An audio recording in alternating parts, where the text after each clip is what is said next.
The prize is an amazing variety of games, plus your pride.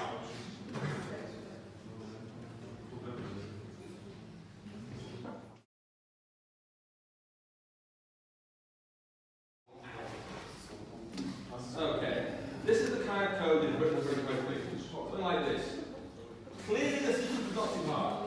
If it is even, then multiply, otherwise add. That's a sequence, not terribly hard.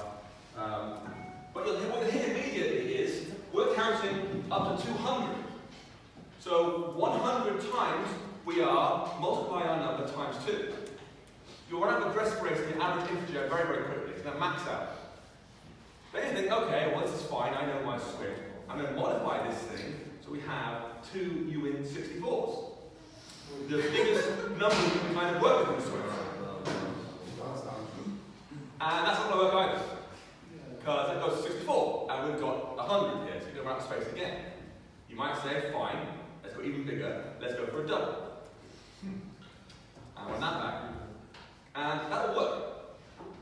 It'll be wrong, but it won't crash anymore. Now, if you were to use string format, %f, whatever, you'll see it's very, very close. It's off by only a few hundred something across quintillions of values and such. But it's still wrong, so it still kind of sucks, right? But this is not crashing anymore. What you wanted to do, which I'm sure you were all about to do, was to use decimal instead.